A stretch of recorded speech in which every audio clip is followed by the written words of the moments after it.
Hello, so sa video na 'to, papakita ko kung paano gumamit ng VLOOKUP at XLOOKUP.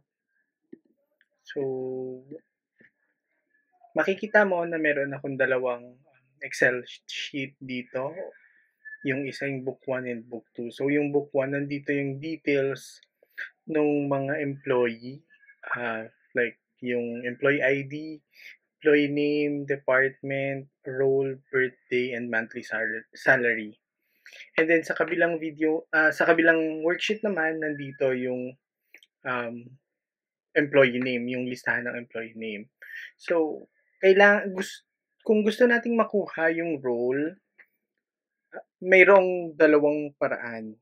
Yung VLOOKUP and XLOOKUP. Since yung role ay nasa kanang bahagi ng employee name. So, yung VLOOKUP will work sa paghanap natin ng role, since yung hahanapin natin is yung employee name dahil ito yung meron na tayong data.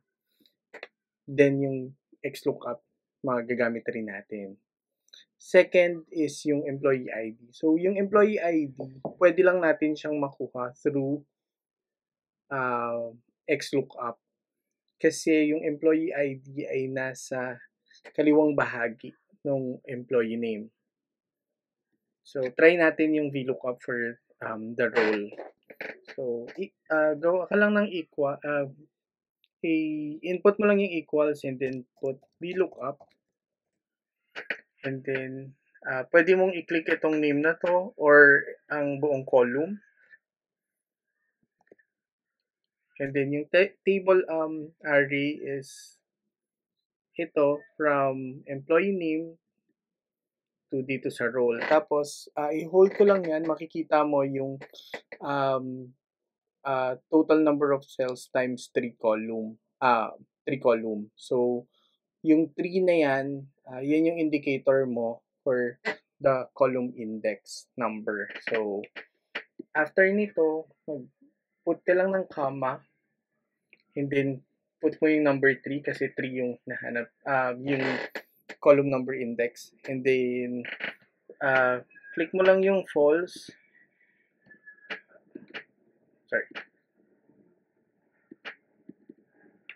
Yan. Yung false and then automatically nag-proceed siya. So, just the same, pwede mong i-close na yung buong formula. And then, i-drag down mo lang. So, makikita natin na si Juana Mercado ay isang sales head, si Eduardo Diaz ay isang IT manager, at si Armando Hernandez ay HR manager. So, yun yung way ng paggamit ng VLOOKUP from left to right. Si XLOOKUP naman, pwede siyang gamitin from left to right, pwede rin siyang gamitin from right to left. Pakita natin. So, equals VLOOKUP, equals XLOOKUP, open parentheses, lagay mo lang yung buong column or yung cell mismo. Pwede either way. And then, yung next is yung lookup array, which is yung employee name column. And then, the next one is yung return array, which is yung hinahanap natin, yung result, which is yung employee ID. And then, comma. If not found, maglagay ka lang ng NA. In-enclose ko siya sa quotation kasi isa siyang text string. And then, lagay natin 0 since exact match yung hinahanap natin, comma, 1 since search first to last yung gusto natin. And then, i-close mo na yung formula mo. And then, makikita natin na si Roberto de la Cruz ay may employee ID na 002. So, si Juana Mercado ay 004. So, sa paggamit ng formula, maganda na nire-recheck mo din kung tama ba yung result na ibinigay sa'yo. So, sa paraang to, tama. So, dito pwede nating i-try hanapin yung role using the XLOOKUP. So, again, gawin natin. I-validate lang natin kung tama siya. XLOOKUP, lagay natin si employee name, since siya yung hinahanap natin, pwede rin yung buong column, comma, employee name, comma, and then sa point na to, yung role naman, comma uli, put NA, para sa error, or if not found, match mode is 0, option is, search mode is first to last. And then close natin. So, just the same,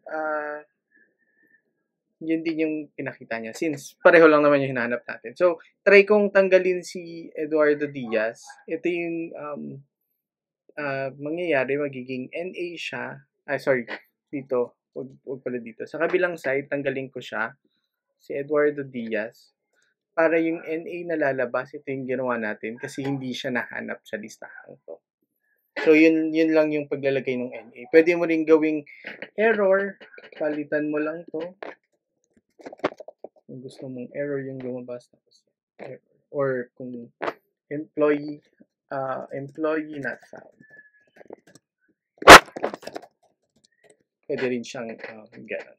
So, nasa sa'yo kung ano yung gusto mong maging resulta pag hindi siya nakita. So, yun lang. Salamat sa panonood.